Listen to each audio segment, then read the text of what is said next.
On a Friday, I always like to do like a Friday feel-good story. And this one is a beauty. I mean, not necessarily if you drive a milk float. You probably aren't going to feel good after this. But if you don't, and you're getting rather fed up with the amount of smug abuse that you get from the floaterati over your stance on cars, you may love this. This is from one of my highly paid researchers. In this case, a lovely bloke called Rich Coleman. All right, Rich, thank you very much. Told you I'd name check you. You're right in front of me, so I can't forget your name because it's right here. And now I've just got rid of the thing that I wanted to read. Oh, it's come back up. We're all right. Everything's all right.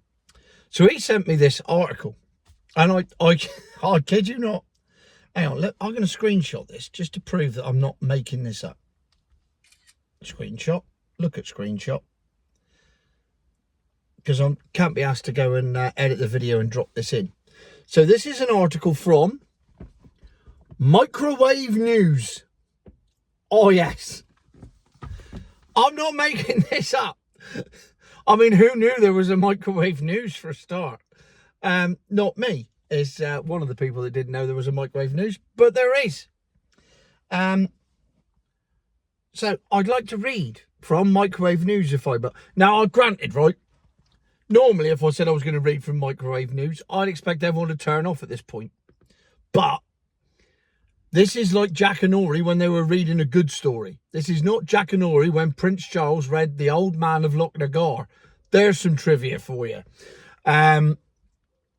This is a story from Microwave News. I'm going to try and read this with a straight face. All right, it ain't going to happen, but we'll have a go. Then we'll discuss it afterwards. The headline reads, a wake-up call for the EV industry. And then the sub-headline reads, astonishingly high magnetic fields compliance protocol ignores peak pulses. And this was compiled on September the 11th, 2025.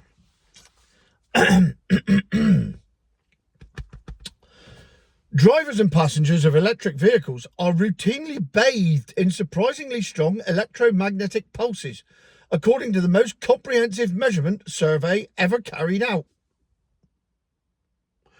This could explain a lot.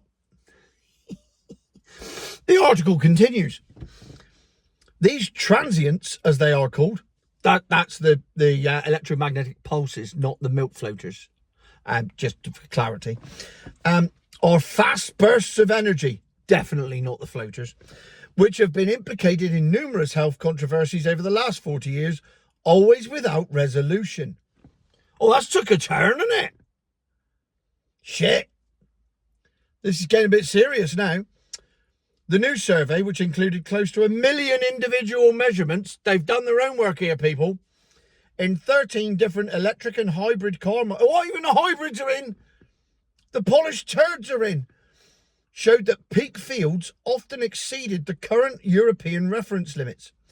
In special cases, for instance, when starting the engine, the fields could be far higher, up to 12 times those limits measured in a hybrid.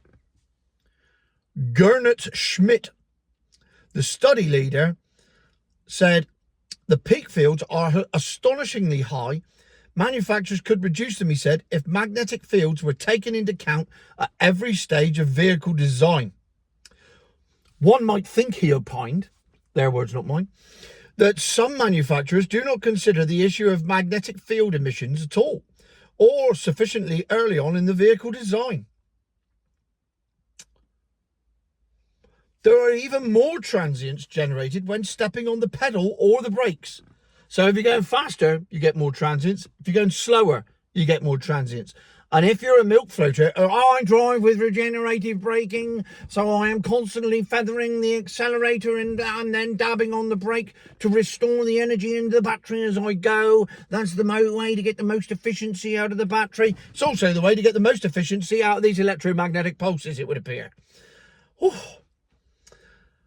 Doing this frequently generates the lion's share of It could be clearly shown that in many vehicles, the magnetic field emissions can be significantly higher, and that locally, the reference values can be significantly exceeded.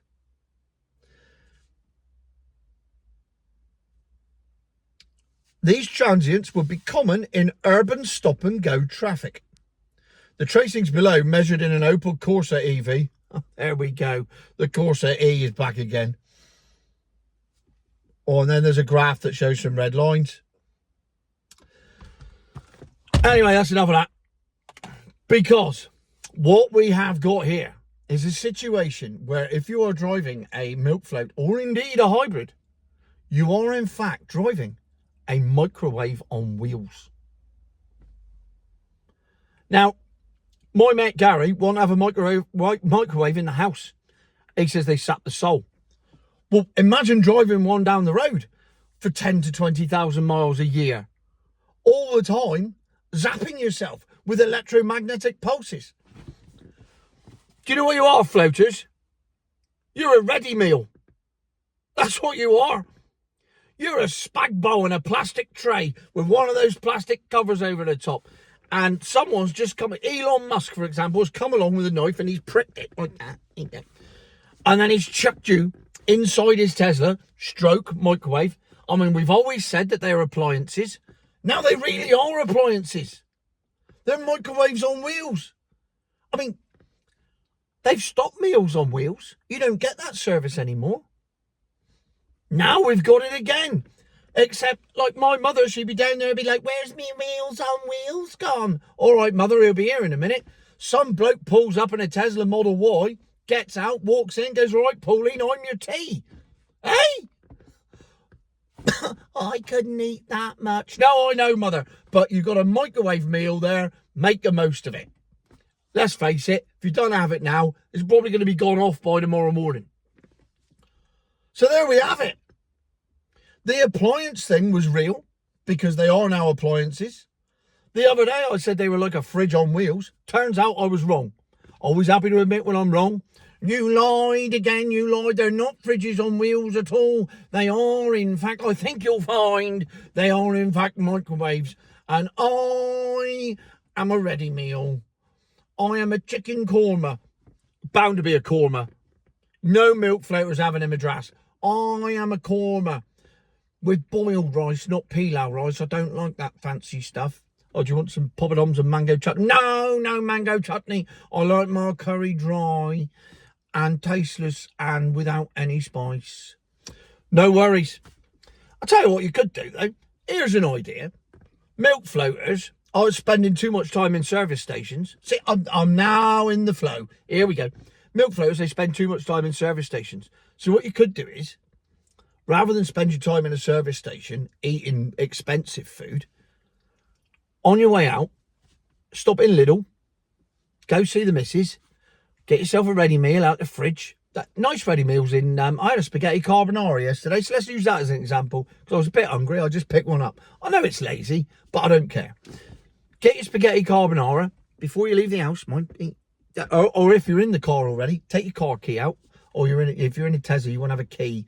So you need to bring a pen or something with you, and then just prick the top, and then just put it on the passenger seat and drive. And I would imagine within 70 or 80 miles, that thing will be cooked. Imagine that. Oh, my God. What's that lovely smell as I'm driving down the motorway at 56 miles an hour to make sure I get the most range? Oh, it's me carbonara. It's ready. Hang on, I'll just get me garlic bread out the glove box. Oh, there we go. I mean, it was a sad day yesterday, but I brought the mood back up today with the knowledge that milk floaters are, in fact, ready meals and their cars are microwaves. Oh, hey, what a bit. Not my words, by the way. Microwave News, that was. Microwave News. Top publication, Microwave News. It's official. It's in there, so it must be true. Whew. Now, at this stage, you'd say, well, what's your conclusion then, Tone? And I would say, well, my conclusion is that if your car is a microwave that is bombarding you with electromagnetic pulses that have caused major health complications over the last 40 years that have been absolutely unable to cure and unable to pin down and unable to isolate, my conclusion would be future my arse.